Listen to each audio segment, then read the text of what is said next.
transitoria de la infancia, infecciones virales como VIH, exposición a tóxicos y o drogas, insuficiencia renal severa y anemias post-trasplante, entre otros síndromes. En cuanto al diagnóstico molecular, vamos a encontrar que hay una gran cantidad de genes relacionados con esta enfermedad, entre los cuales vamos a encontrar que se dividen en dos grupos fundamentales. Primero, vamos a encontrar el grupo de los que están directamente relacionados con genes ribosomales, de los cuales el 70% de los casos de Black Van Diamond se van a encontrar los primeros genes que vamos a encontrar en la parte superior, que son estos.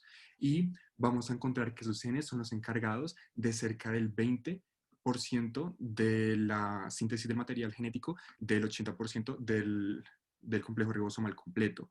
Y son mutaciones que se caracterizan por ser mutaciones heterocigotas. En cuanto a los genes no ribosomales, que son estos que se encuentran en la parte de abajo, vamos a encontrar que los fundamentales son TRS2, el cual es encargado principalmente de la biogénesis ribosomal y se involucra en el procesamiento del RNA ribosomal y la unión del mismo a RPS26, el cual se va a encargar directamente de la producción de la subunidad pequeña del ribosoma. El otro es GATA1, que es el factor de transcripción eritroide más importante, ya que tiene un rol crítico en la diferenciación eritroide por medio de la activación de genes. En cuanto a la fisiopatología de la imagen de la Black Van Diamond, vamos a encontrar que esta ha cambiado a lo largo del tiempo. En 1950 se realizó una descripción de la enfermedad y se caracterizó por tener mecanismos inmunes. Se creía que la respuesta o la enfermedad surgía de una respuesta humoral o una inhibición inmune mediada por las células T citotóxicas o linfocitos T helper. Y por eso se tenía tanta efectividad con el tratamiento con corticosteroides. Sin embargo, después de hacer una revisión exhaustiva de literatura y ensayos clínicos, no se encontraron suficientes reportes para que apoyaran esta teoría y la supresión hematopoyética mediada por mecanismos inmunitarios. Por ende, esta teoría fue descartada. En la actualidad se maneja una teoría que está pues fundamentada más por ensayos clínicos, en donde se sustenta que es un defecto intrínseco en la hematopoiesis debido a un procesamiento defectuoso de los ribosomas. Y existe además un desbalance entre la síntesis de globina y el exceso de grupo libre. Esto puede llegar a generar especies reactivas de oxígeno y por ende vamos a generar un aumento en la apoptosis, llevando a la muerte de los progenitores eritroides y generando la anemia. En cuanto al tratamiento de la anemia de Black Van Diamond, vamos a encontrar que el principal tratamiento se encuentra pues, fundamentado en los corticosteroides. Un 80% de los pacientes logran una remisión completa o una mejoría parcial de la anemia con el uso de estos y se va a manejar en un esquema de 2 miligramos kilogramo día y se debe monitorear constantemente el aumento de los reticulocitos para mirar que sí esté funcionando el tratamiento. En caso tal de no funcionar esta terapia, se debe remitir al segundo pilar, que son las transfusiones crónicas. Se debe mantener un régimen transfuncional que permita el desarrollo completo del paciente, buscando concentraciones de hemoglobina entre 8 y 10 gramos sobre decilitro. Y por último, se debe buscar el trasplante de médula ósea. Este es exitoso en el 90% de los casos cuando el paciente se encuentra entre los 3 y los 9 años de edad. Sin embargo, al aumentar la edad del paciente, vamos a ver que va reduciendo la tasa de éxito del mismo y tiene que ser con un hermano histoidéntico. Estos tres pilares fundamentales del tratamiento de los pacientes con anemia de Black Van Diamond han logrado alargar la expectativa de vida de los pacientes hasta cerca de los 40 años en un 75% de los casos. Ahora vamos a hablar de la anemia de Fanconi. Esta fue inicialmente descrita en 1927 por Guido Fanconi. Este se caracterizó. Bueno, ahora vamos a hablar, antes de hacer la introducción a la anemia de Fanconi, vamos a generar una pregunta. La idea es que voten cuál creen que es la respuesta correcta. Vamos a esperar 10 segundos.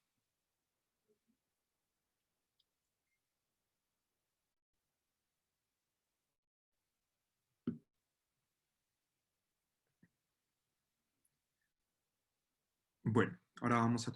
La idea, pues la respuesta a la pregunta era la A, genes ribosomales. Ok, en cuanto a la anemia de Fanconi, inicialmente fue descrita en 1927. Esta, pues fue descrita por Guido Fanconi y se caracterizó o se se especificó como un desorden genético y fenotípicamente heterogéneo que se caracterizaba principalmente por tres características: una variedad de las anomalías congénitas, un fallo medular progresivo y una propensión al desarrollo de leucemias y demás tipos de cánceres. El grupo poblacional es bastante grande, ya que no solamente se presenta en la edad pues, infantil, en los niños, sino que también se puede llegar a presentar en la adultez. Se ha visto que la edad media de presentación es cercana a los 7 años de edad. Sin embargo, un tercio de la población que tiene anemia de Fanconi no muestra síntomas en la adultez y pues algunos sí logran mostrar síntomas una vez ya estén adultos. En cuanto a la prevalencia, se ha encontrado que es de 10 por cada millón de personas y que la razón es de 1,2 a 1, pues teniendo más propensión por hombres que por mujeres. Esta es muy importante tener en cuenta el nivel de fallo medular que se va a manejar. Se va a ir en tres niveles principalmente. Vamos a tener el primer nivel, que es nivel leve, en donde vamos a encontrar unos neutrófilos menores a 1500, unas plaquetas entre 150.000 a 50.000 y una hemoglobina mayor a 8 gramos sobre decilitro. El nivel moderado se va a caracterizar por una presencia de neutrófilos menor a 1000, unas plaquetas menor a 50.000, un nivel de hemoglobina menor a 8 gramos sobre decilitro, y el nivel severo se va a encontrar un nivel de neutrófilos menor a 500, unas plaquetas menores a 30.000 y una hemoglobina menor a 8 gramos sobre decilitro. Las anomalías congénitas más frecuentes en este grupo de pacientes se va a caracterizar primero que todo por una serie de endocrinopatías asociadas que se presentan en cerca del 81% de los pacientes, en donde vamos a encontrar primeramente las diabetes mellitus y la insuficiencia de hormona de crecimiento, un hipotiroidismo, un hipogonadismo, una osteopenia y una osteoporosis en pacientes mayores de 18 años. Además, se ha encontrado menopausia prematura y una corta vida reproductiva en mujeres que padecen de esta anemia. En cuanto a las anomalías hematológicas, vamos a encontrar que la edad media de presentación es de 7 años. Se va a caracterizar, o las más frecuentes, son el fallo medular progresivo, que el 53% de los pacientes presenta pasitopenia. Además, se va a caracterizar por una presencia de trombocitopenia y una macrocitosis, que van a ser precedentes de la anemia. Y además, por último, vamos a encontrar un aumento en la eritropoyetina. En cuanto al síndrome mielodisplásico, este se presenta en cerca del 6% de pacientes y se va a caracterizar por anomalías más frecuentes que involucran el síndrome en el cromosoma 1q, el 6, el 7 y el 13. En cuanto a las características físicas y anomalías que presentan estos pacientes, vamos a encontrar las más típicas, que son básicamente estatura baja. Vamos a encontrar defectos en las manos y en el miembro superior, y las características manchas color café leche, que son estas que se presentan aquí. En cuanto a la prevalencia, vamos a ver que esta depende mucho, pero las principales son las café de leche, la estatura corta y las anomalías en los miembros superiores. Acá podemos ver un caso, un paciente, en donde se puede comparar la estatura de los padres y la estatura del niño, que como se ve es bastante diferente, y este niño pues hasta ya debería estar un poquito más grande, basados en la estatura de los padres. En cuanto a las enfermedades malignas que se presentan comúnmente en este grupo de pacientes, vamos a ver que tienen un 20% más de probabilidades de desarrollar cáncer que la promedio de la población, y entre los cánceres más comunes que tienden a desarrollar se encuentra primero la leucemia mieloide aguda, que se incrementa la posibilidad después de pasar de los 10 años si ha realizado un trasplante, el carcinoma de células escamosas y por último el tumor de cerebro y tejidos blandos. Los lugares de presentación más comunes vamos a encontrar de primero la cabeza, el cuello, el esófago superior, la vulva, el ano y el esófago inferior. Esto por la alta tasa de replicación y de recambio de estas células en específico. Generalmente los pacientes que pues una vez diagnosticados con leucemia, tienden a tener una poca expectativa de vida. Esta tan solo es de 6 meses o inclusive menos, ya que tiene una baja tolerancia a agentes quimioterapéuticos. En cuanto a los aspectos genéticos que vamos a manejar en este grupo de pacientes, es muy importante tener en cuenta que esta es una característica autosómica recesiva predominantemente y que en algunos casos se puede ver ligada al X. En esta tabla vamos a encontrar los subtipos y los tipos de los genes relacionados con la anemia de Fanconi. Como pueden ver, acá se pueden encontrar casi todos los genes, empiezan con FANC, lo cual es muy característico de esta enfermedad, y casi todos los genes son genes encargados de proteger el genoma. Adicionalmente, después de hacer la tipificación por el gen específico, se tiene que realizar la tipificación por el subgen, que generalmente casi todos se encuentran entre C, B y A, ABC. El test principal para el diagnóstico clínico es el test genético de mutaciones del gen FANC, ya que este es el único capaz de confirmar el diagnóstico. Sin embargo, no se recomienda como primera línea de diagnóstico. Tenemos que tener muy presente que las células con mayor sensibilidad a agentes que dañan el ADN, bien sea por medio de radiaciones ionizantes y radicales libres de oxígeno, son las más afectadas en esta patología, y además va a haber un aumento de las células con ADN duplicado por un retraso en el estadio G2, M y una S tardía. En cuanto a las indicaciones para el testeo, como pueden ver, son muchísimas las indicaciones que se realizan para los que pueden presentar esta condición. Entonces, principalmente, cualquier sospecha de anemia de Fanconi tiene que ser por hermano con anemia de Fanconi, por anemia aplásica, por malformaciones congénitas, las cuales pueden llegar desde una o más anomalías en los radiopulgares, anomalías renales estructurales, microoftalmia, microencefalia, manchas café con leche, que son muy características de este síndrome, una fístula traqueocefálica o una etrofágica o una atresia esofágica, un ano imperforado, anomalías vertebrales, defectos cardíacos, defectos en miembros, rupturas cromosómicas espontáneas, citopenias, macrocitosis no explicada por deficiencia de B12 o ácido fólico, un incremento de la hemoglobina fetal sin alguna explicación, un síndrome mielodisplásico primario a una edad temprana, una leucemia mieloide aguda primaria también realizada a una edad temprana, una mayor sensibilidad inusual a la quimioterapia y a la radioterapia, y un tumor de Wills en menores de 4 años. En cuanto al diagnóstico, vamos a tener que, como se mencionó anteriormente, el test de hipersensibilidad al efecto clastogénico del diepoxibunato butano es el principal. Sin embargo, también se maneja el de mitomicina, SEM, los cuales pues las siglas son las que encuentran aquí. Entonces tiene que realizar un cultivo linfocitario con DEP y se debe mostrar un incremento entre 3 a 10 veces el número de rupturas cromosómicas, lo cual confirmaría el diagnóstico, y este es altamente sensible y específico para la anemia de Fanconi. Antes del desarrollo de la enfermedad y de manera prenatal se puede realizar el diagnóstico. En cuanto a los diagnósticos diferenciales que se pueden manejar en esta anemia, vamos a encontrar el primero, que es el síndrome de Holt-Ohrmann o también HOS, el cual se caracteriza por las malformaciones del miembro superior, unilaterales o bilaterales, unas malformaciones cardíacas congénitas y defectos en la conducción cardíaca. El segundo es el síndrome de Rodman-Thompson, el cual se caracteriza por un rash que progresa a poiquilodermia, un cabello, pestañas y cejas bastante escasos, una talla baja, anomalías dentales y esqueléticas, cataractas juveniles y un riesgo aumentado de cáncer, especialmente un osteosarcoma.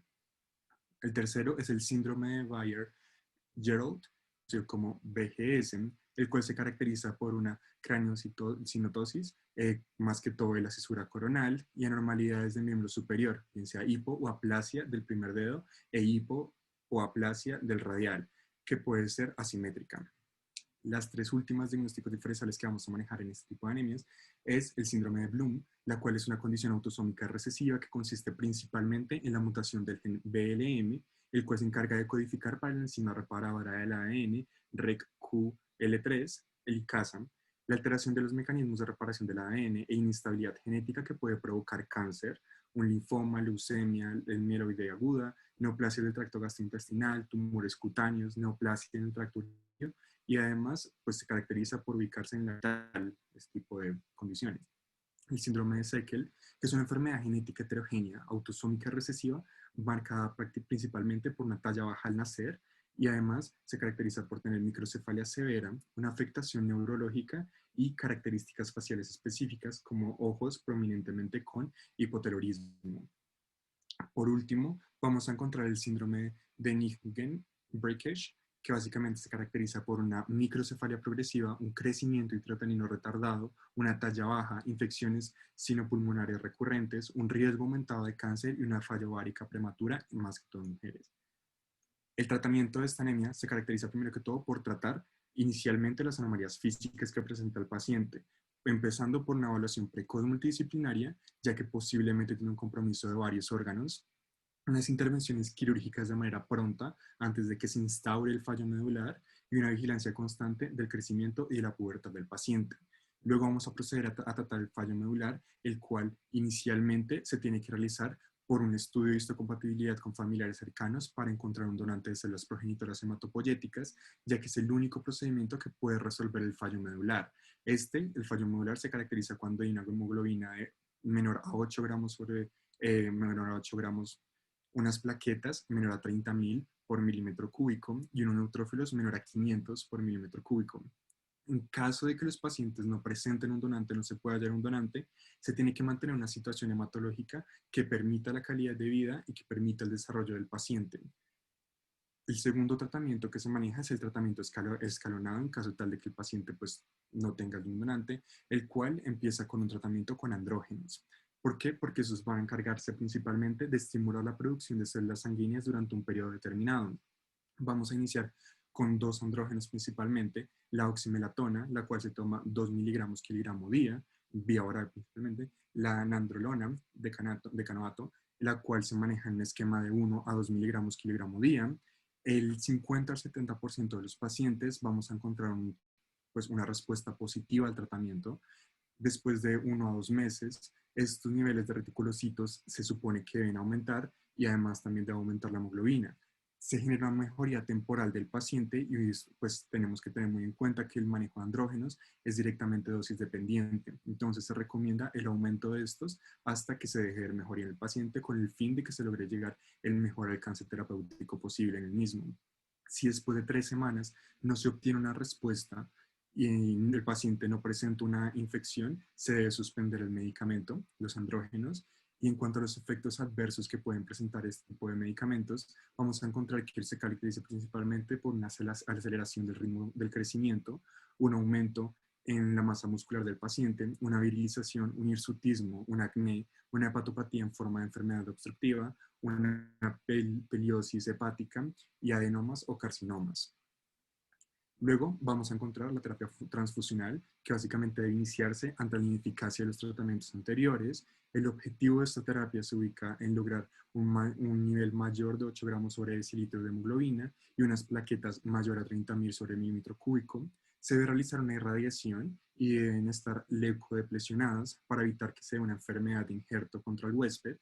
Se busca que no se manejen donaciones familiares, ya que estas están contraindicadas, porque se puede dar una aloinmunización hacia el antígeno y puede generar rechazo por parte del paciente. Se tiene que realizar controles de ferritina, eso es fundamental, cada 6 meses para iniciar tratamiento quelante cuando el valor alcance más de 1500 nanogramos sobre mililitro, ya que niveles muy altos de hierro en sangre pues, son preferibles para el paciente. En cuanto a las recomendaciones que se tienen que tener en cuenta el paciente, pues es básicamente iniciar con una buena higiene dental, evitar traumatismos e inyecciones intramusculares, evitar drogas antiagregantes plaquetarios como aspirinas y AINES. Cuando las heridas en la boca se deben manejar con fibrinolíticos, antifinolíticos, como es el epsilon aminocarproico, que se maneja localmente, o vía oral con dosis de 100 miligramos kilogramo cada 6 horas durante 5 días, o el ácido tranexámico de 10 a 15 miligramos kilogramo cada 8 horas vía oral. El hemograma completo con recuento leucocitario, este se maneja dependiendo de la condición del paciente, los laboratorios mensuales para valorar la progresión del fallo medular en caso de una aparición de citopenia y el aspirado médula ósea dependiendo también la condición del paciente. El siguiente tratamiento que vamos a hablar es de las citoquinas, sin embargo, pues está un poquito refutado porque no se conoce mucha evidencia al respecto. Entonces, la primera citoquina que vamos a manejar es el factor estimulante de colonias granulocitas, eh, que se basa básicamente en el manejo de la neutropenia aislada o cuando no hay respuesta medular a los andrógenos con el fin de mantener niveles aceptables de células rojas, se maneja en una dosis de 5 nanogramos kilogramo día. Sin embargo, la literatura dice que hay pacientes que requieren la mitad de esta dosis y que la requieren alternada, ya que pues, poseen mejores resultados con este esquema. Se tiene que manejar, pues se tiene que tener presente que en ausencia de respuesta a las 8 semanas tiene que suspender el tratamiento, se tienen que realizar con cada 6 semanas y en presencia de anomalías clonales en médula ósea se tiene que suspender el tratamiento, se requiere hematopoiesis residual, dosis dependiente y requiere una administración continua de este, pero sin embargo también vamos a manejar unos efectos adversos en los cuales vamos a encontrar fiebre, cefaleas, malestar, mialgias, mielodisplasia y leucemia. Esto se ha reportado en algunos casos, sin embargo no es lo más común. La segunda citoquina que vamos a manejar es la eritropoyetina, que busca mejorar la anemia en pacientes en respuesta a los andrógenos. También se busca en un esquema dosis dependiente de 100 a 150 unidades kilogramo 3 veces por semana o en conjunto con la citoquina, pues hablaba anteriormente, que es el factor estimulante de colocitas.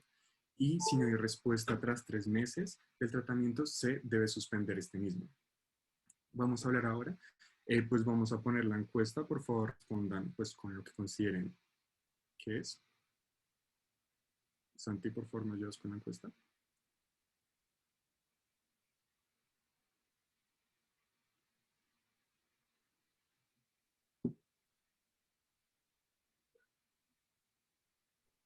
Pusieron la que apenas van a hablar, creo.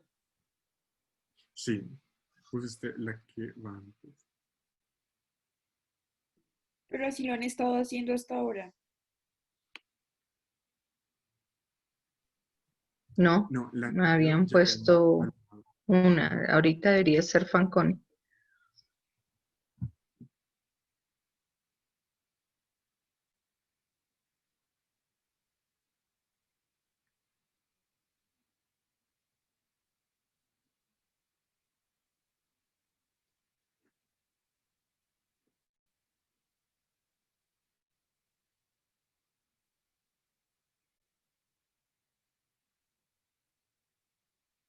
Bueno, gran parte de las personas han respondido correctamente. La más común es las manchas café con leche. Ahora vamos a seguir con la disqueratosis congénita. Entonces vamos a ver que la disqueratosis congénita se caracteriza principalmente por mutación de genes relacionados con el mantenimiento de la longitud de los telómeros y los genes principales que se encuentran en esta patología o los que más se han reconocido es el DKC1, el cual se encuentra directamente ligado al cromosoma X, el TRC y el TRT. Este síndrome se caracteriza por una triada bastante común, que es uñas de crecimiento pobre y una forma normal, como podemos ver en la parte media de este gráfico, unos parches blancos en la boca, como podemos ver en las imágenes de la parte de abajo, y unas alteraciones en la presentación, como podemos ver en el cuello de los pacientes de la parte superior. En cuanto a la prevalencia, se conocen cerca de 180 casos actualmente. La prevalencia es menor a una persona por cada 1.000.000 de personas y en cuanto a la edad de presentación más común, se ubica entre los 5 y los 12 años. En cuanto al diagnóstico, vamos a tener que se basa en dos diagnósticos principalmente. El inicial es el análisis cuantitativo de la longitud de los telómeros por medio de FISH de flujo en los linfocitos y la secuenciación génica. En cuanto al tratamiento, vamos a ver que la primera se basa en la realización de exámenes clínicos regulares para evaluar el progreso de la enfermedad. Segundo, vamos a pensar en trasplantes de células madre hematopoyéticas, ya que esta es la única terapéutica existente. Y por último, la terapia con andrógenos, ya que pues, cuando no hay donantes en los pacientes, no hay donantes histocompatibles con esos pacientes, esta terapia también ve beneficios. Como podemos ver, acá hay más imágenes relacionadas con esta enfermedad. Ahora sí, pon la encuesta, por favor.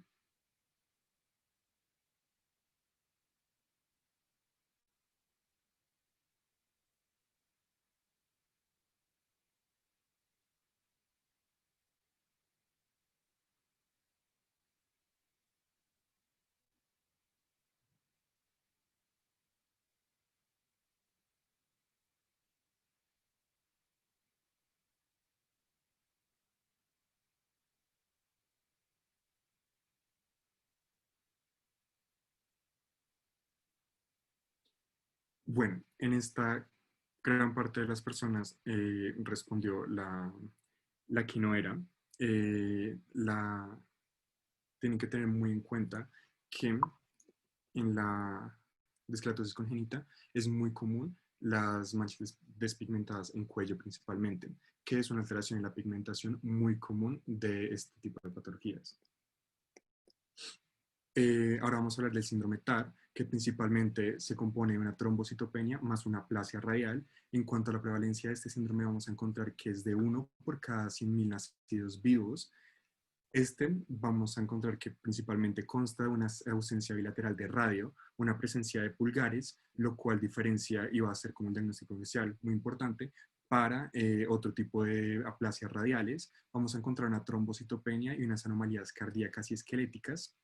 Vamos a ver que esta se genera un desconocimiento de la etiología y un patrón hereditario, pues actualmente se desconoce pero vamos a encontrar que gran parte de los pacientes comparten una característica que es la de lesión del cromosoma 1q21.1, lo cual es muy común y se ha encontrado en todos los pacientes.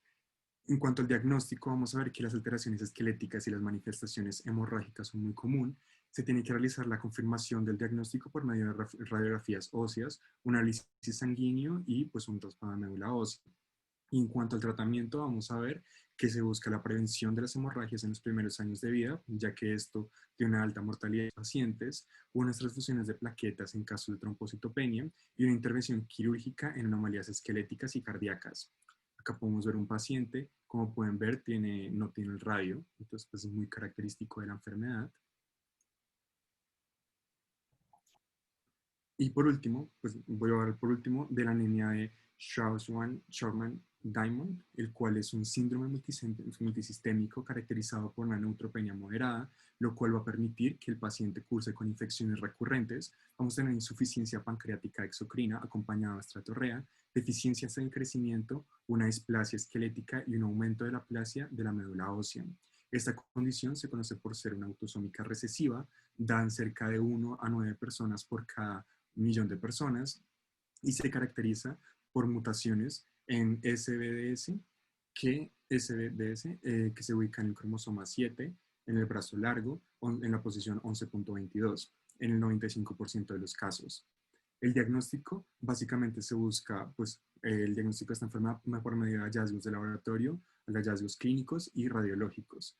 Se caracteriza por una neutropenia en muestra de sangre, la cual se va a caracterizar por ser menor a 1500 sobre mililitros y niveles bajos de ISA y tripsinógeno, que son enzimas pancreáticas. En tratamiento vamos a ver que se busca un manejo multidisciplinario en estos pacientes que vaya acompañado de un hematólogo, un gastroenterólogo, un nutricionista, un endocrinólogo y un ortopedista. En cuanto a la suplementación de enzimas pancreáticas, es muy importante en estos pacientes ya que no las están produciendo o las tienen muy bajas y se busca una profilaxis antibiótica y en caso de no servir, pues se busca la citoquina, el factor de estimulante de colonias granulocíticas. Acá vemos el caso de un paciente y ahora vamos a seguir con los síndromes virales o toxicológicos.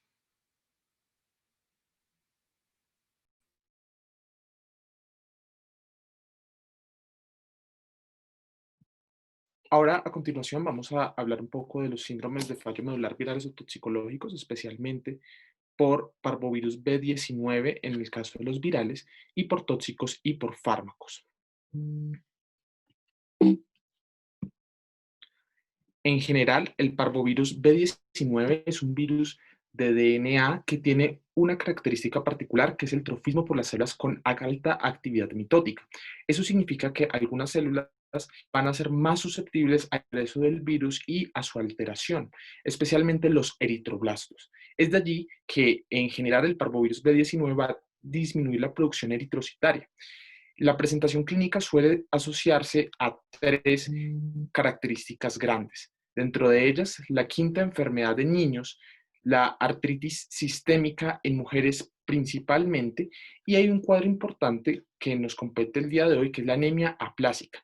Esto usualmente, como lo mencionaba, hace una disminución de la cantidad de la producción de eritroblastos en general, pero lo que va a suceder en este caso es que en algunos pacientes que tienen mayor susceptibilidad, por ejemplo, que tienen un trastorno de base, van a generar unas crisis aplásicas de una forma significativa. Adicionalmente, también aquellos pacientes que tienen una disminución del conteo eritrocitario por pérdidas sanguíneas, al cursar con una enfermedad por parvovirus B19, va a poder tener esta aplasia secundaria de forma significativa. Asimismo, las pacientes inmunocomprometidos van a tener una mayor replicación del virus y, por tanto, una manifestación más frecuente de este tipo de anemia aplásica secundaria, que en este escenario podría ser de forma un poco más crónica, dado que este inmunocompromiso favorece la acción del parvovirus en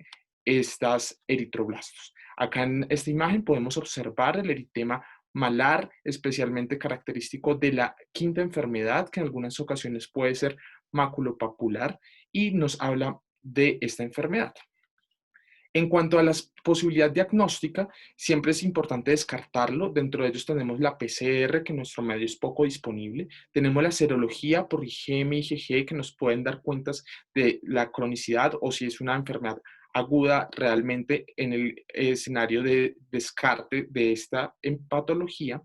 Y acá en esta gráfica podemos observar cómo la hemoglobina en general en los pacientes va a disminuir. Sin embargo, el grado de disminución va a depender del requerimiento que tenga el paciente en cuanto a la necesidad de producir nuevos eritrocitos. Es por esto que en las condiciones que aumenten la destrucción eritrocitaria o que requieran más producción y estén cursando con una enfermedad por parvovirus B19, va a tenerse un fenómeno clínico de forma significativa. Asimismo, los pacientes, tanto de la quinta enfermedad como en la presentación adulta, usualmente en el episodio agudo tienen síntomas constitucionales dados por fiebre, mialgias, artralgias y que en algunas ocasiones inclusive puede asociarse a sinovitis o artritis de forma simétrica en varias articulaciones. En el escenario de una anemia plástica, probablemente dentro de su estudio podamos llevarle a los pacientes en médula ósea cuando pues tienen un compromiso significativo, y en esta vamos a ver que hay pronormoblastos, como lo vemos acá en la imagen.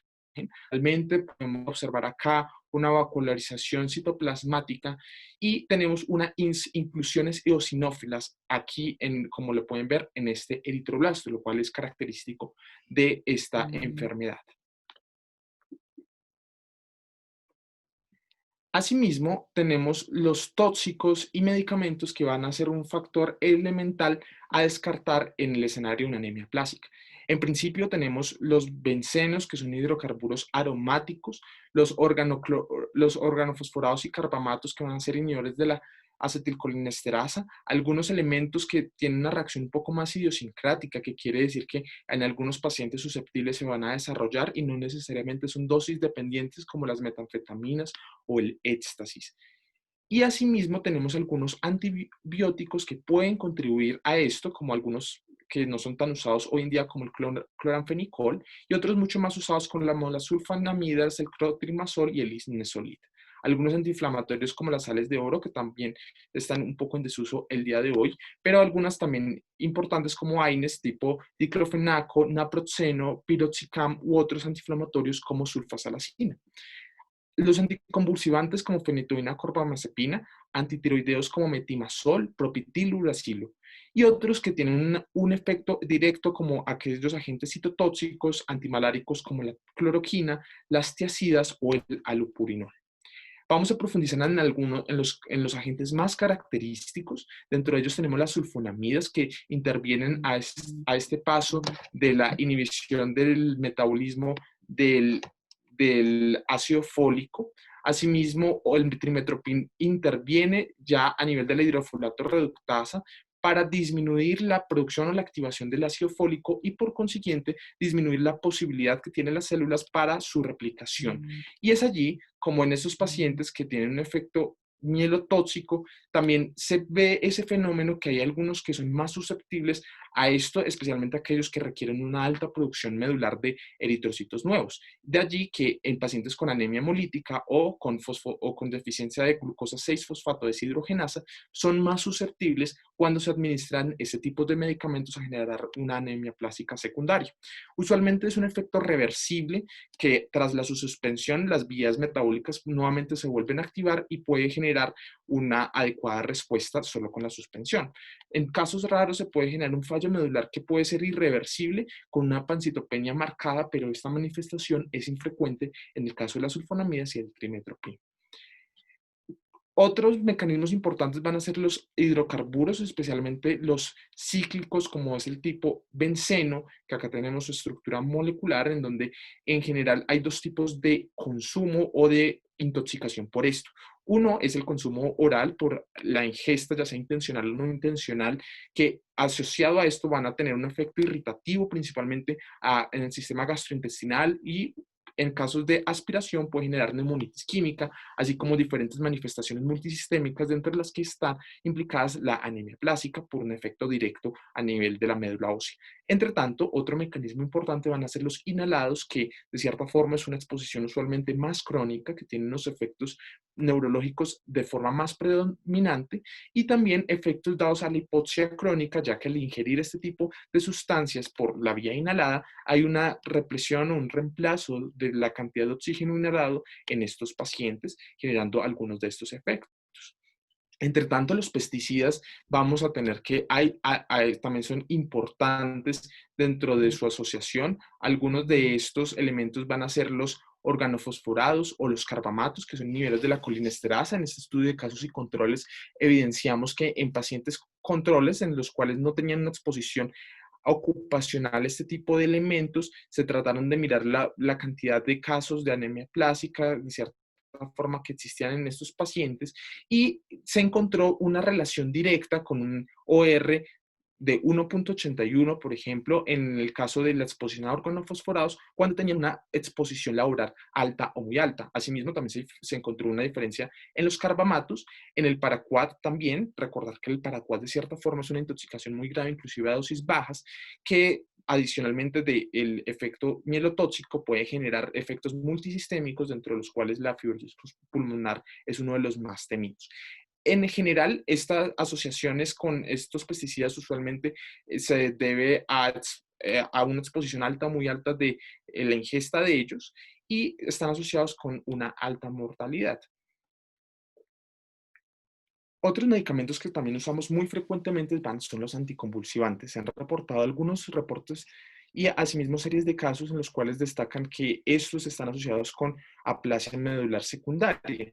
Este estudio de casos y controles también nos evidencia en aquellos pacientes que tenían aplasia medular, que son los casos y los controles, los cuales no tenían como tal un diagnóstico de aplasia medular, y miraron que porcentaje de estos tenían exposición previa, al menos un año antes, de algún tipo de anticonvulsivante, encontrándose que era el 9.2% en aquellos con diagnóstico de aplasia medular y tan solo el 0.8% en aquellos que no tenían el diagnóstico de aplasia medular, y por tanto se encontró que sí existía una diferencia estadísticamente significativa, al menos en este estudio de asociación, no hay causalidad claramente. Y es allí donde algunos de los agentes implicados que se tienen en cuenta son la carbamazepina, el ácido valproico y la feniletoína, principalmente por ser unos de los más usados, pero en general no hay una predominancia de uno sobre el otro respecto a su posible mielotoxicidad. Importante destacar es que el mecanismo todavía no se conoce bien. Hay algunas hipótesis que pueden mediar algunos fenómenos inmunes contra células precursoras eritrocitarias, y otras hipótesis que ejercen una mielotoxicidad directa causada por estos agentes. Entre otros, los más comúnmente asociados a este tipo de anemias aplásicas secundarias son los agentes citotóxicos directos, en los cuales encontramos los agentes alquilantes, como la ciclofosfamida, en los cuales hay una unión o una desestabilización como tal de algunos elementos propios del ADN, como las aminas endógenas, el grupo de los fosfatos, que en general lo que hacen es destruir o cambiar molecularmente este tipo de moléculas, generando un daño en el ADN y por consiguiente la activación de vías apoptóticas que van a llevar a disminución de la replicación celular. Y es allí que son muy sensibles en células de amplio recambio, como son las células de la médula ósea, especialmente las de la línea eritroide, que requieren un recambio constante y por ende puede generar una disminución de esta línea celular enfocada. Otros de los medicamentos más asociados son los antimetabolitos. Dentro de ellos el grupo puede ser el metotrexato, uno de los más comunes, en los cuales hay una también disminución de la producción de la vía de los fosfatos, lo cual implica, como lo hemos mencionado, una disrupción en la producción de estas líneas de amplio recambio celular, como son las líneas precursoras. Importante en este escenario que el metotrexato usualmente causa este efecto a dosis altas usadas en quimioterapias, no tanto a dosis inmunosupresoras utilizadas en reumatología, que son de 15 hasta 25 miligramos semanales, en los cuales este efecto mielotóxico no es tan marcado. Y los platinos finalmente tienen una función de asociarse a grupos fosfato, en los cuales también generan una disrupción del material genético, llevando a vías apoptóticas y a disminución de la replicación celular. Hay que tener en cuenta que dentro de estas causas toxicológicas o virales, usualmente siempre hay que descartarlos, y en ocasiones podemos tener dos alteraciones que generan mielotoxicidad o que generan aplasia medular concomitantes, así como se puede tener una aplasia medular, un síndrome de fallo medular primario por una causa hereditaria en la cual existe otro factor, como puede ser una infección viral o un agente citotóxico que desencadena la aplasia medular y genera una crisis aplásica. Por lo tanto, estos dos mecanismos pueden verse implicados en la patogénesis de esta entidad.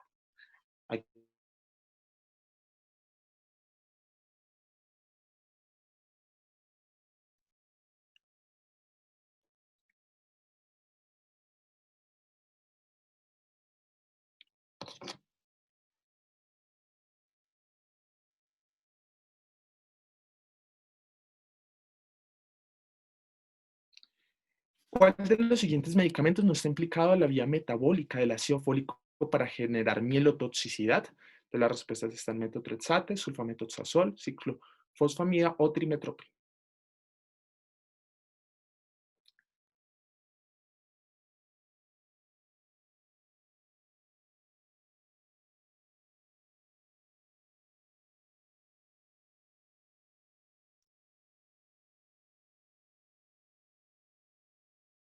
Listo, finalmente entonces tenemos los resultados en los que la respuesta correcta fue la ganadora, que es la ciclofosfamida. Recordar que tanto el metotrexate como el sulfamethoxazol y el trimethoprim interfieren directamente en la síntesis y en la activación de los folatos. La ciclofosfamida es un agente alquilante que, si bien puede unirse a algunos grupos fosfatos, su papel es no de disminuir su síntesis o su activación, sino de destruir parte de los elementos del material celular, como las aminas biógenas, entre otros.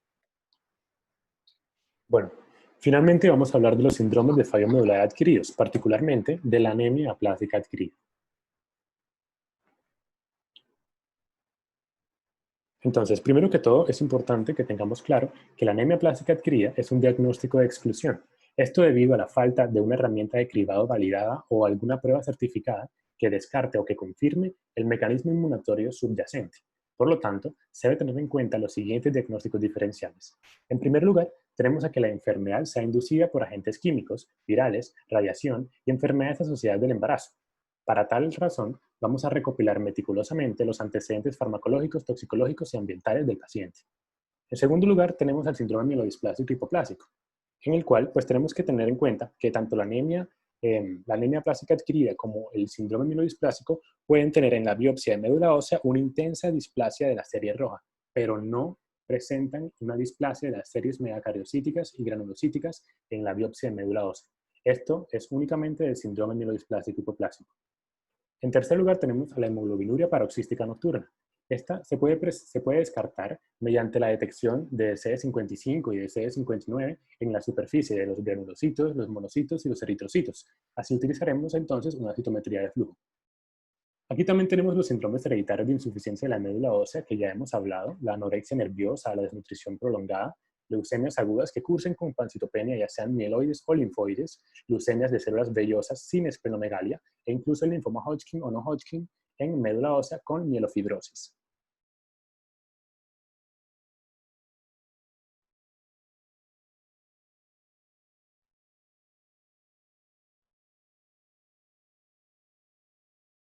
¿Pasa? Perdón.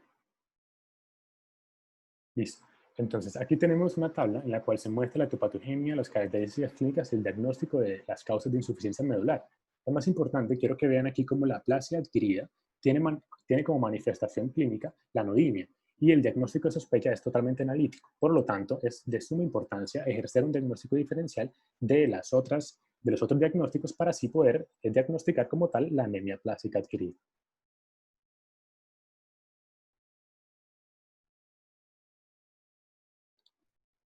Entonces, ahora bien, ¿qué es la anemia plástica adquirida?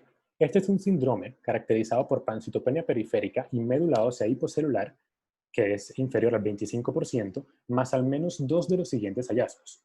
Por un lado, hemoglobina inferior a 10 gramos por decilitro y reticulocitos por debajo de 60 por 10 a la 9 litros. Un recuento plaquetario menor a 50 por 10 a la 9 litros y un recuento de neutrófilos por debajo de 1.5 por 10 a la 9 litros. La epidemiología de la misma se basa en que existen 2 casos por millón de habitantes y asimismo existen 2 picos de incidencia, uno entre los 10 y 25 años y uno para los pacientes mayores de 70 años. De este grupo, solo el 75% de los pacientes no tendrá una determinada etiología. Y aquí es que vamos a hablar de la anemia aplásica adquirida idiopática. Aquí podemos ver entonces cómo es la patogenia de esta enfermedad. Esta se remonta a que existen diversos factores causales de tipo ambiental que lesionan las células madre hematopoyéticas pluripotenciales. Estos factores causales pueden ser inmunológicos, factores como la radiación, enfermedades virales, fármacos citotóxicos o productos químicos, de los cuales el más importante son los mecanismos inmunológicos, que incluso subyacen a los otros factores que tenemos en pantalla y son los que representan a la anemia aplásica adquirida idiopática.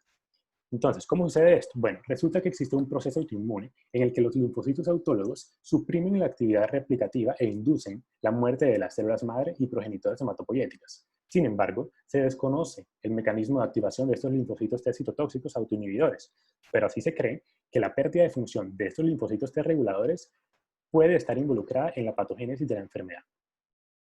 Existe un hallazgo importante, y es que los linfocitos oligoclonales contienen altos niveles intracelulares de las citoquinas mielosupresoras, como lo son el interferón gamma y el factor de necrosis tumoral alfa, lo cual es un factor a favor de esta hipótesis que tenemos. Entonces, ¿cómo se realiza la anamnesis? Bueno, vamos a dividir en 2 partes importantes, los antecedentes y la sintomatología. En cuanto a los antecedentes, tenemos, por un lugar, los antecedentes patológicos, de manera que vamos a descartar de la siguiente forma. Cuando estamos ante la presencia de una anemia de causa no filiada, ictericia, hemoglobinúria o fenómenos de trombosis, pensaremos entonces en una aplasia post-hemoglobinúria paroxística nocturna. Si estamos ante la presencia de ictericia, con hepatomegalia o alteraciones del perfil hepático, entonces estaremos sugiriendo que tenemos una aplasia post-hepatitis. Entre los antecedentes toxicológicos podemos descartar la exposición profesional o de agentes nocivos en el entorno del paciente. Farmacológicamente podemos descartar el consumo previo de medicamentos, productos de herbolario o farmacia y asimismo los suplementos de salud. Y finalmente tenemos antecedentes familiares, en los cuales tenemos que descartar familiares con patología hematológica previa y o enfermedades de aparición temprana. Por otro lado, en la sintomatología, tenemos que esta siempre va a ser subaguda y va a estar asociada al recuento bajo celular, de manera que la trombocitopenia va a generar una hemorragia, epistaxis, gingivorragia, hematomas con traumatismos leves o incluso nulos y menorragia. Por otro lado, la anemia genera una astenia, adinamia, hipotensión, palpitaciones, mareo, entre otras. Pero finalmente tenemos a la neutropenia, la cual presenta infecciones interrecurrentes por bacterias u hongos. Sin embargo, esta última, la neutropenia, es mucho más rara y usualmente solamente se aprecia en la sintomatología generada por la trombocitopenia y la anemia. Bueno, en cuanto a la exploración física, podemos encontrar palidez, taquicardia, petequias cutáneas o palatinas y equimosis. Sin embargo, la presencia de estos hallazgos, los siguientes hallazgos, hacen improbable el diagnóstico de la anemia aplásica adquirida idiopática. Por un lado, si tenemos adenopatías o esplenomegalías, vamos a pensar que estamos ante el diagnóstico de una infección asociada. Asimismo, si tenemos una baja estatura, trastornos de la pigmentación y anomalías esqueléticas como es del pulgar, como vimos anteriormente, hablaríamos de una anemia de Fanconi. Y si estamos ante la presencia de una distrofia ungueal, pigmentación reticular de la piel y una leucoplaquia oral, pensaremos en una disqueratosis. Así podremos entonces descartar estos diagnósticos para poder quedarnos con el diagnóstico de la anemia aplásica adquirida de la manera en que voy a explicar posteriormente. Vamos a seguir entonces con las pruebas complementarias que vamos a indicar para poder hacer el diagnóstico como tal. Por un lado, haremos la analítica convencional, en la cual vamos a empezar con un hemograma con reticulocitos. Este se indica con el fin de evidenciar la alteración característica de la aplasia medular, o sea, la pancitopenia, la cual habitualmente se encuentra precedida de una o dos citopenias, por lo que es conveniente entonces recoger los resultados de los laboratorios previos que si demuestran estos antecedentes, reforzaríamos entonces la sospecha de aplasia. Seguiremos entonces con un frotis de sangre periférica, en el cual vamos entonces a descartar los signos morfológicos de la deficiencia de vitamina B9 o vitamina B12, como lo son los neutrófilos hipersegmentados, los macrovalocitos, que van a permitir descartar otras etiologías de la anemia. También entonces lo podemos utilizar debido a que la anemia plástica severa no muestra una serie roja nucleada. Y esto pues es característico de otros, pues es un signo de médula ósea infiltrada. También mandaremos una citometría de flujo, debido a que esta pues, se indica con el fin de estudiar el CD55 y el CD59 de la membrana, con el fin de descartar entonces el HPN, y asimismo en pacientes con defectos de GATA2 podríamos descartar esta patología y pensar más bien en una etiología hereditaria. En cuanto al perfil con iones, glucosa, LDH, ácido úrico y función renal, hepática y pancreática exocrina, nos va a permitir hacer otra serie de descartes. Por ejemplo, esta última, la función pancreática exocrina, puede verse alterada en pacientes pediátricos con síndrome de Shwachman-Diamond. Así también mandaremos un perfil de hierro, el cual nos permite descartar la anemia ferropénica, anemia sideroblástica, entre otros varios. También mandaremos una determinación del virus de la hepatitis, el Epstein-Barr y el citomegalovirus. Bueno, particularmente el de la hepatitis, debido a que la etiología infecciosa de aplasia más común es la hepatitis de tipo incierto. Se aproxima que entre el 2% y el 5% de las anemias aplásicas graves tenían un antecedente de esta patología. También pues haremos la determinación del parvovirus y el VIH, por lo que hayamos hablado previamente en toxicológicos y infecciones. Y pues mandaremos unas pruebas de autoinmunidad no organoespecíficas, en las cuales pues, se recomienda para descartar las causas más frecuentes de conectivopatías. Aquí entonces utilizaríamos el factor reumatoide y los anticuerpos antinucleares, e incluso, según los datos de la historia clínica, pues podríamos ampliar el estudio de esta patología si se considera adecuado. En cuanto a las pruebas de imagen, pues se indican con el fin de evidenciar la presencia de malformaciones asociadas, las cuales son sugestivas de aplasias constitucionales. Entonces, pues mediante una radiografía de tórax o una ecografía abdominal, podríamos apreciar malformaciones nefrourológicas o una infiltración de la grasa pancreática, entre otras varias. Finalmente, haremos un tipaje del antígeno leucocitario humano, en el cual se hace posterior al diagnóstico de la aplasia como tal y a la brevedad posible, tanto en el paciente como en los otros familiares de primer grado que se tenga, para ofrecerle un trasplante lo más precozmente posible. Entonces, el segundo grupo de pruebas complementarias que indicamos es el estudio de médula ósea. Esto incluye tanto la punción aspiración de médula ósea y la biopsia de médula ósea. En cuanto a la primera, diremos que esta puede examinarse en el microscopio para detectar la presencia de células patológicas, pero también proporcionará células para análisis citogenético. Es importante entonces tener en cuenta que si con el trocar de punción no se puede obtener un aspirado, se debe sospechar de un diagnóstico diferente de aplasia, con infiltración medular o fibrosis. Ahora bien, ¿qué es lo que encontraremos usualmente en el aspirado? Bueno, una eritropoiesis, una megacariopoiesis y unos precursores mieloides reducidos o ausentes. Los linfocitos, macrófagos, células plasmáticas y mastocitos pueden estar aumentados en proporción y no presentan alteraciones morfológicas. Por otro lado, la presencia de dishemopoiesis sugiere buscar un descarte del síndrome mielodisplásico. Y finalmente no se deben observar un aumento de los números de blastos. Por otro lado, tenemos la biopsia de médula ósea, la cual nos va a permitir evaluar la celularidad total de la médula ósea e incluso la existencia de fibrosis o de infiltrados anormales. Pues es importante tener en cuenta que debemos utilizarla con un cilindro de biopsia de al menos 2 centímetros de longitud y debemos evitar entonces la biopsia tangencial. Esto porque en condiciones normales tenemos que la médula subcortical pues es más hipocelular que la profunda. Y aquí entonces vamos a encontrar que tendremos una médula ósea hipocelular con espacios grandes o con espacios grasos prominentes, como se les mostrará a continuación. No debe haber un aumento de la reticulina, ni elementos displásicos o exceso de blastos. La celularidad debe ser inferior al 25% de lo correspondiente según la edad, como habíamos mencionado antes, y en una hipocelularidad no tan marcada, es decir, que esté entre el 25 y el 50% según lo correspondiente por edad, debemos vigilar la sangre periférica del paciente continuamente, es decir, ejercerle un seguimiento continuo. Bueno, aquí entonces tenemos una muestra de una persona sana en la izquierda, un adulto. Miren cómo se observan abundantes células hematopoyéticas con sus precursores mieloides y eritroides, así como megacariocitos de aspecto normal. En cambio, acá a la derecha, podemos ver que esta muestra es de un paciente con anemia plástica grave, un adulto también, que se observan pocas células hematopoyéticas y abundantes espacios grasos.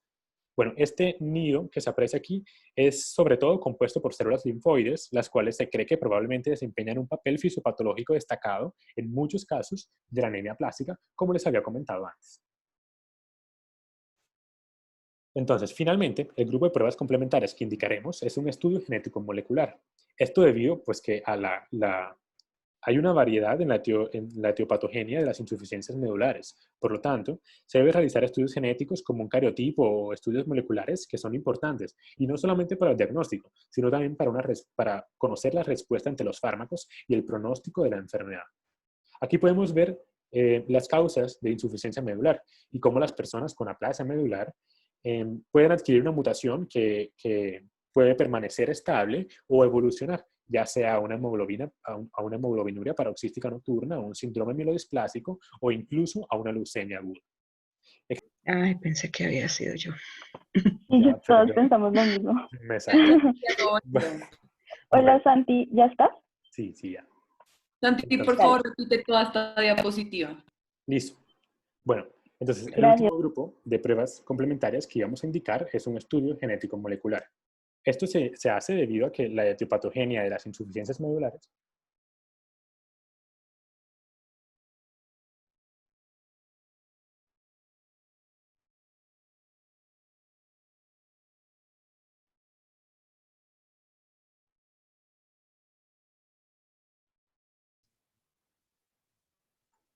no me sacó. Ya, volví. Bueno, esto se hace debido a que la etiopatogenia de las insuficiencias medulares es variable. Así que ¿sí me están escuchando? Sí, se les estamos escuchando. Listo. Entonces, como es variable, se deben realizar estudios genéticos, ya lo son como un cariotipo o estudios moleculares, para tanto el diagnóstico como conocer la respuesta ante los fármacos y el pronóstico que tiene la enfermedad. Entonces, en pantalla podemos ver esta gráfica en la cual se pueden ver las causas de la insuficiencia medular y cómo las personas con aplasia medular pues pueden adquirir una mutación que bien puede permanecer estable o evolucionar ya sea a una hemoglobinuria paroxística nocturna, un síndrome mielodisplásico o incluso a una leucemia aguda. Entonces, existen múltiples determinaciones citogenéticas y moleculares que se recomiendan para el diagnóstico y seguir las principales patologías que causan insuficiencia medular. Entonces, aquí en pantalla les propongo algunas. Bueno. Entonces, en cuanto al algoritmo diagnóstico, a manera de resumen, tenemos que ante el diagnóstico de pancitopenia, vamos a continuar con un estudio de frotis de sangre periférica. Aquí podemos evidenciar entonces signos de deficiencia de vitamina B12 o de folato. En ausencia de los mismos, vamos a continuar examinando el aspirado de la médula ósea en biopsia, tanto la celularidad total como la morfología celular como la citogenética. Posteriormente, vamos a diagnosticar la hipocelularidad. En ausencia de la misma, entonces, vamos a diagnosticar como tal una anemia aplásica descartada. Si tenemos entonces la hipocelularidad presente, continuaremos preguntándonos si existe morfología mielodisplásica o alteraciones clonales citogenéticas. Si estas existen, nos decantaremos por el diagnóstico de mielodisplasia. En ausencia de las mismas, podremos entonces diagnosticar una anemia plástica. Posteriormente, seguimos entonces descartando otra serie de diagnósticos diferenciales, como habíamos hablado previamente, con los mecanismos que ven en pantalla, y si esta es grave, si persiste y es grave, podremos entonces acudir a una tipología sanguínea y del HLA para buscar compatibilidad con un donante. En ausencia del mismo, acudiremos a un tratamiento diferente, como hablaremos posteriormente. Entonces, aquí les muestro cómo es la clasificación pronóstica de la anemia plástica medular. Bueno, esta se ejerce según la severidad de la aplasia. Entonces, si la aplasia, vamos a ver que una aplasia medular grave se va a diagnosticar como tal cuando la celularidad sea inferior al 25% y contemos con dos de los siguientes tres. Un recuento de reticulocitos inferior a 20 por 10 a la 9 litros, un recuento de neutrófilos inferior a 0.5 por 10 a la 9 litros y un recuento plaquetario por debajo de 20 por 10 a la 9 litros. De esta manera sabríamos que una aplasia medular es grave. Podemos seguir con una aplasia medular muy grave cuando el recuento de neutrófilos sea inferior a 0.2 por 10 a la 9 litros. Y finalmente, tendremos la aplasia medular no grave, en la cual tenemos que una médula ósea hipocelular no va a cumplir con los criterios de severidad previamente mencionados. Entonces, la evolución natural de la anemia plástica, devuélvete, por favor. La evolución natural de la anemia plástica se ve influenciada por su gravedad, de manera entonces que si no tenemos una anemia plástica intensa, esta a menudo progresará hacia una aplasia grave, pero esto a un ritmo lento. Por otro lado, si tenemos una anemia plástica intensa y tenemos ausencia de tratamiento, se va a asociar con una mortalidad superior al 80% en los 2 años posteriores al diagnóstico. Entonces, con base en esta clasificación, se propone un tratamiento para la enfermedad, de manera que una aplasia medular no grave o moderada no requiere tratamiento. En cambio, una aplasia medular grave o muy grave tiene una indicación de tratamiento, la cual trataremos a continuación. Aquí entonces podemos ver las opciones terapéuticas disponibles. Tenemos 2 principalmente, y son el trasplante de células progenitoras hematopoyéticas de donante relacionado, el cual va a estar indicado en los pacientes pediátricos o adultos menores de 50 años. También deben tener ausencia de comorbilidades significativas y la presencia de un donante familiar histoidéntico. Asimismo, tenemos la opción de tratamiento inmunosupresor. El tratamiento inmunosupresor se indica para pacientes sin indicación del trasplante de células progenitoras hematopoyéticas o para pacientes con esta indicación pero cuyo tratamiento haya sido retrasado. Entonces, este tratamiento estandarizado pues se basa en la combinación, en la combinación de la globulina en el tratamiento de la globulina antitimocítica, la metilprednisolona y la ciclosporina A. Entonces, se debe iniciar el tratamiento inmunosupresor lo más tempranamente posible, pero esto siempre luego del tratamiento y el control de las infecciones severas, dado que su estado inmune pues se agravará los primeros meses post-infusión de la globulina antitimocítica. Entonces, la globulina antitimocítica produce una intensa depresión de las células T, tanto en sangre como en vaso y ganglios. También modula los mecanismos de activación homing y citotoxicidad de las células T. Y finalmente, induce la apoptosis de las células B, natural killers y monocitos, esto último con una magnitud mediana. Entonces, como consecuencia de este fármaco, presentaremos entonces algo que se denomina la enfermedad del suero. Esta se presenta desde 5 hasta 14 días después de iniciada la infusión y se manifiesta por artralgias, mialgias, rash, fiebre y o proteinuria. Entonces, por lo tanto, utilizaremos este segundo fármaco, la metilprednisolona, para prevenir esta enfermedad y asimismo utilizaremos posteriormente la hidrocortisona para tratar la enfermedad del suero hasta conseguir la mejoría del cuadro. Entonces, la dosis a la que utilizamos la globulina antitimocítica cuando esta proviene del conejo es de 3.75 miligramos por kilogramo por día por 5 días. Y la metilprednisolona la utilizaremos en 2 miligramos por kilogramo por día desde el primer hasta el quinto día de globulina antitimocítica y posteriormente seguiremos con 1 miligramo por kilogramo por día desde el 6º día hasta el 11º y así continuamente con un descenso hasta el día 21. También utilizaremos la ciclosporina A, la cual es un inhibidor potente de los linfocitos T y se utiliza a una dosis de 5 miligramos por kilogramo por día repartido en 2 tomas, cada 12 horas desde que empiece la globulina antitimocítica. Bueno, también existe el Trombopac. Este es un tratamiento inmunosupresor de rescate.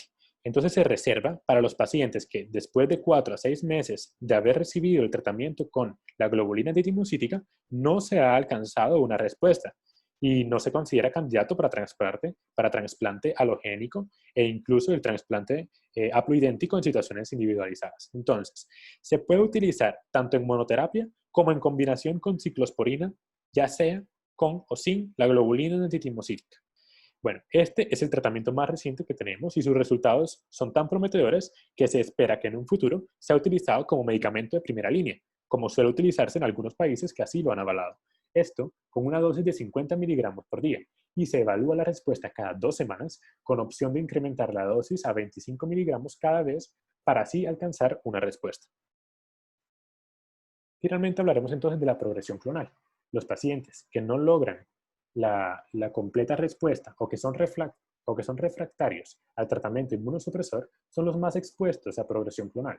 Se aproxima que entre el 10% y el 15% de los pacientes harán una progresión clonal a leucemia amiloide aguda, síndrome amiloidisplásico o una expansión de un clon HPN con franca hemólisis. Esto entre 5 y 10 años después del diagnóstico. Cabe aclarar entonces aquí que los pacientes que desarrollen el síndrome amiloidisplásico tienen indicación para realizarse un trasplante de células progenitoras hematopoyéticas. Finalmente hablaremos de una aclaración de la hemoglobinura paroxística nocturna. Y esta, pero si bien recordamos, es un trastorno adquirido por el cual la célula madre hematopoyética y las células derivadas de ellas se hacen vulnerables al ataque del sistema del complemento. Se aproxima que entre un 10 y un 50% de los pacientes con anemia plástica presentan pequeños clones HPN en ausencia de anemia hemolítica. Este es un efecto común y es temprano en la aplasia, lo que genera una mayor probabilidad de respuesta del tratamiento inmunosupresor y un mejor pronóstico. Bueno, es curioso que el primer caso de aplasia medular fue descrito en una embarazada, aun cuando no hay relación causa-efecto establecida ni un riesgo incrementado en este grupo de pacientes en ningún trimestre. Pero sí se sabe que en mujeres tratadas previamente con terapia inmunosupresora, el embarazo puede inducir recaídas de la enfermedad en un 33% de los casos, pero no así sucede en aquellas tratadas con un trasplante halogénico. Entonces, estas pacientes son de importante, se deben tener en cuenta de manera importante, ya que presentan riesgos de complicaciones en la madre y el feto. Por lo tanto, se recomienda, por un lado, mantener un nivel de plaquetas en sangre periférica superior a 20.000 y una hemoglobina por encima de 8 gramos por decilitro. Asimismo, se debe iniciar tratamiento solo si la paciente presenta requerimiento transfusional.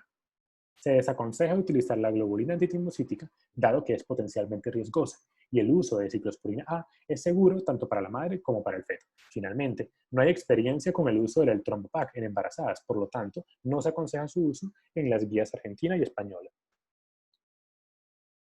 Bueno, finalmente, pues abrimos el espacio de preguntas y asimismo un espacio para que la doctora Crosileni haga un comentario al respecto.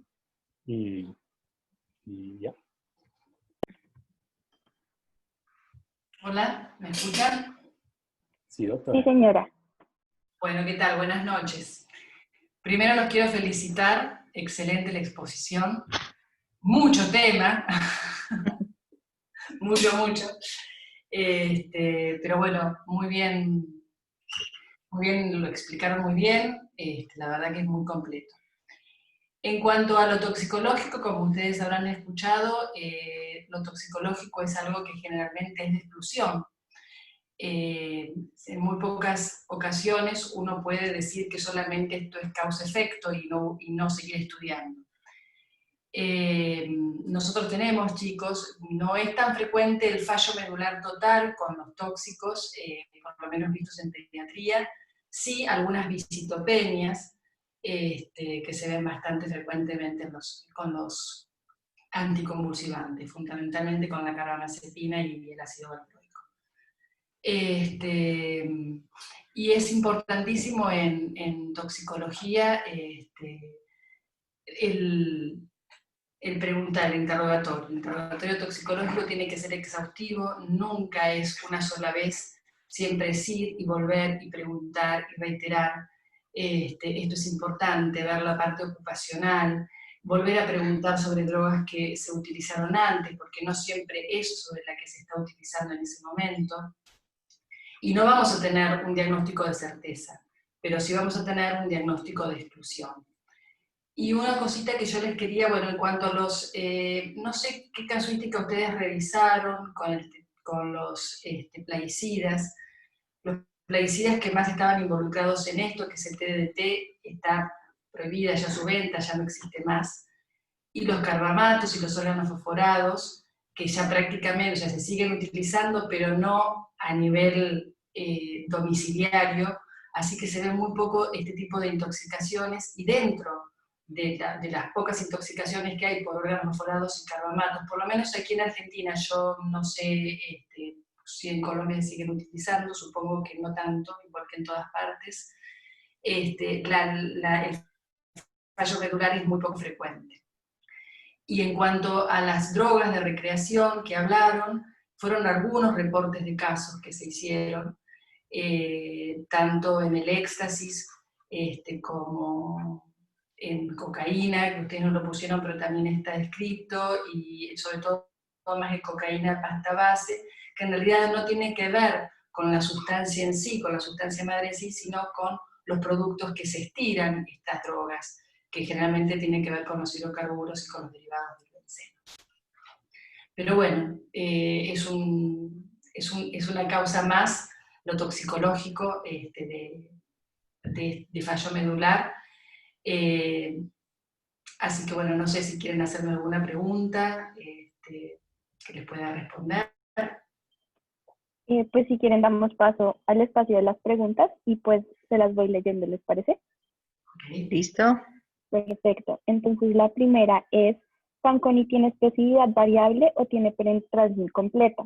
Y se necesita solo uno de estos genes para que la enfermedad se exprese, o se han presentado casos con dos genes mutados al tiempo. A ver, la expresividad es variable. Lo que pasa es que Fanconi tiene muchos tipos de herencia. La más común, como lo dijo su compañero, es la autosómica recesiva, o sea, los dos genes comprometidos. Pero hay casos en los que se ha visto autosómico dominante, o sea, un solo gen comprometido, y también hay algunos que se han encontrado, hay algunas familias reportadas, poquitas, ligadas al X. Entonces, es una variabilidad genética muy importante. Lo que uno recomienda ahí es hacer pues lo más frecuente y de lo más frecuente a lo más infrecuente. Perfecto. ¿Alguna más? Sí, señora. En el caso de la anemia de Black von Diamond, ¿en cuánto tiempo se espera observar la mejoría de la hemoglobina cuando se implementa tratamiento con corticosteroides? Y en el caso de ser refractaria a este, ¿cuál es la segunda línea de tratamiento? Una muy buena pregunta.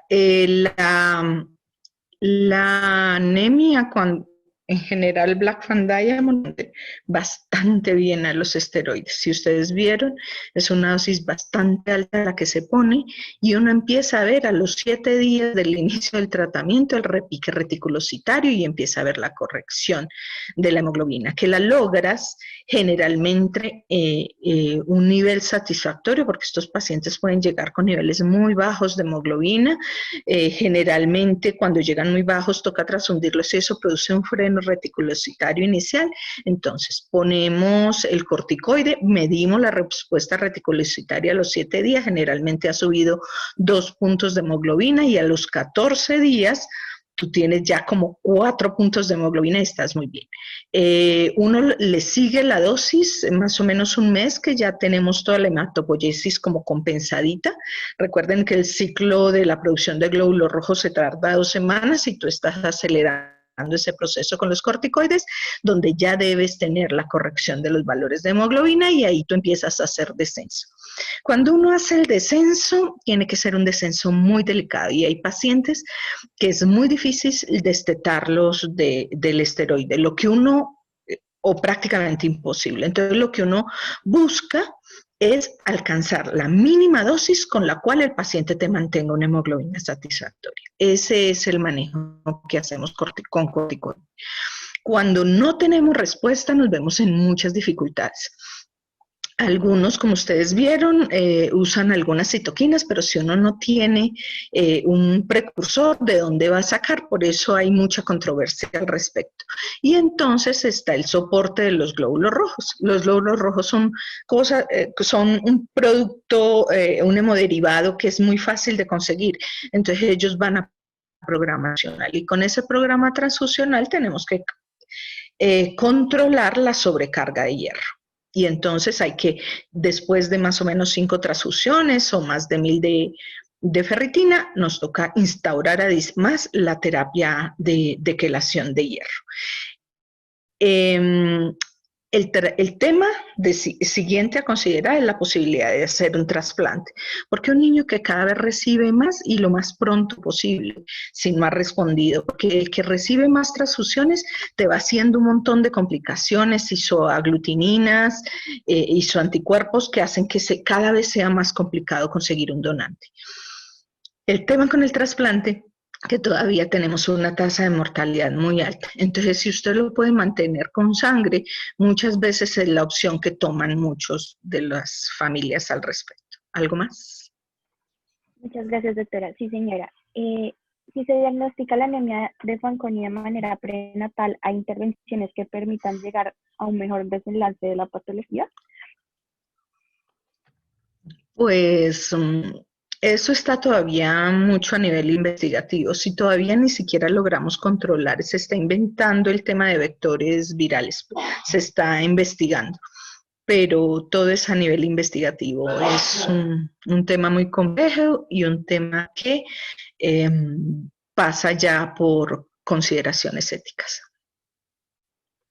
Perfecto. Otra pregunta es, ¿podrían explicar un poco el mecanismo de acción de los andrógenos para un aumento en la eritropoyetina?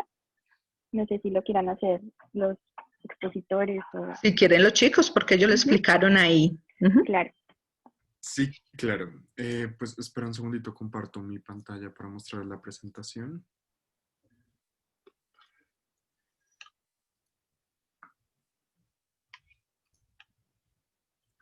Ok, bueno, vamos a ver que, primero que todo, los andrógenos van a generar un aumento en la eritropoyesis por medio de un aumento de la producción renal de la eritropoyetina en la médula ósea, y esto va a generar que permita una mayor producción de las células progenitoras, en este estadio en BFV y en CFV, y pues con un aumento de las células progenitoras va a haber un aumento generalizado en la línea roja generalizada.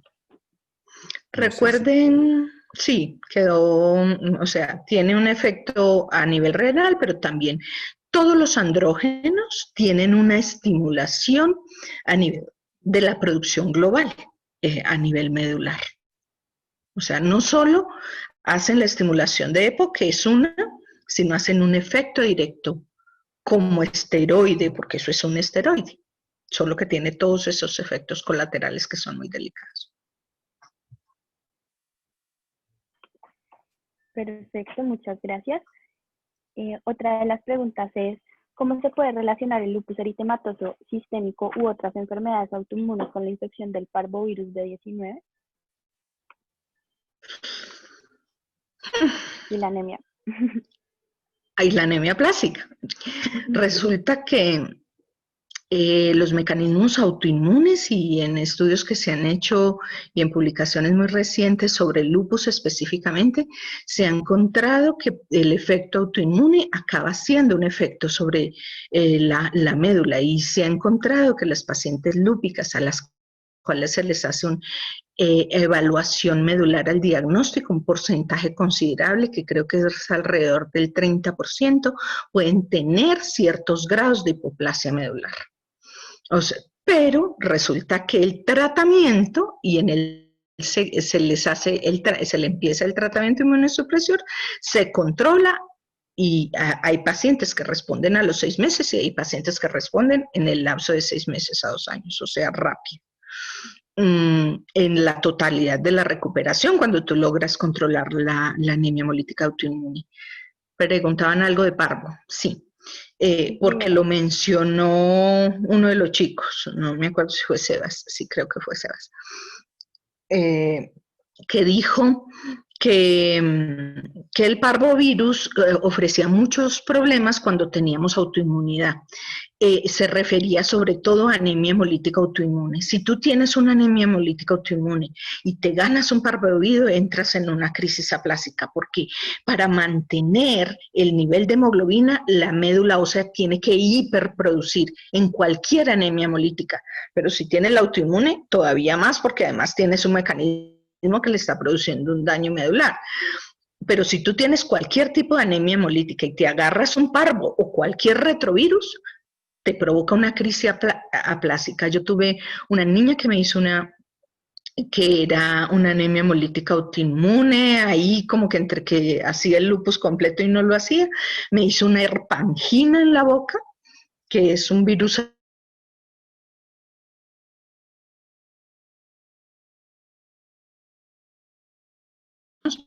La dejó en la casa y la trajo en cobre anémico con 4 de hemoglobina, y ustedes saben que es muy difícil conseguir sangre para esos niños. Le empezamos a hacer el manejo tenaz de un virus herpes, muy complejo el manejo de esteroides, intentamos bloqueo con inmunoglobulinas y tuvimos que entrar en urgencias, en cuidado intensivo, una esplenectomía de urgencias. Esos son tiempos de bárbaras naciones. Hace muchos años lo hizo un cirujano muy prominente que tenía el país, ya está jubilado, lo hizo ahí en urgencias porque teníamos que hacer la esplenomegalia, la esplenectomía, para lograr compensar el mecanismo destructor que tenía la niña. Es una condición muy grave. Perfecto. ¿Alguna pregunta más? Sí, señora. ¿Quedó respondida la pregunta? Si me disculpan, Jorge, yo querías podría decir hacer... algo, ¿cierto? Sí, qué pena, me meto un poco la cucharada en esta charla del día Dale. de hoy. Con respecto al parvovirus, es una pregunta supremamente interesante en el contexto de la autoinmunidad, por el hecho de que cuando se habla de una perspectiva clínica, el parvovirus clásicamente es un mímico del lupus. ¿Por qué? Principalmente las manifestaciones dermatológicas. Ustedes conocen la clásica que es el eritema malar, todo esa mácula plana sublevada que se da por toda la eminencia malar, que clásicamente respeta el surco nasogeniano. Y el parvovirus B19, llamado también eritematosis infecciosa o la enfermedad del cachetazo, tiene una manifestación muy similar a la de la enfermedad, que es el llamado eritema en cachetazo. Mamá. ¿Qué es importante determinar? ¿Qué es importante determinar en el eritema en cachetazo? Que tiende a no respetar las mismas áreas que si respeta, por ejemplo, el eritema mariposa del lupus eritematoso sistémico, como lo es, por ejemplo, la eminencia malar. Además de eso, puede generar ciertas manifestaciones clínicas que uno puede eventualmente pensar que pueda tratarse un lupus, debido a que siendo la enfermedad autoinmune por excelencia, la enfermedad que es todo y a la vez nada en realidad, uno puede llegar a ver absolutamente unos cuadros muy variados en lupus. Entonces eso sería un diagnóstico diferencial muy importante a considerar en el paciente que tenga posibilidad de autoinmunidad, una historia familiar de autoinmunidad.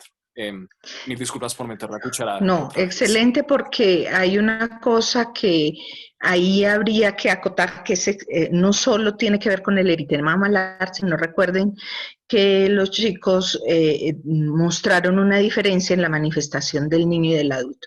Si bien el cachetazo es muy típico y si tenemos una niña grandecita y hace la patología, pues nos pone todavía en más dificultades, pero recuerden que en el adulto el parvovirus produce muchas manifestaciones articulares, artralgias, y entonces ahí sí que lo pone a uno también a pensar en la posibilidad de un lupus. Excelente comentario, José.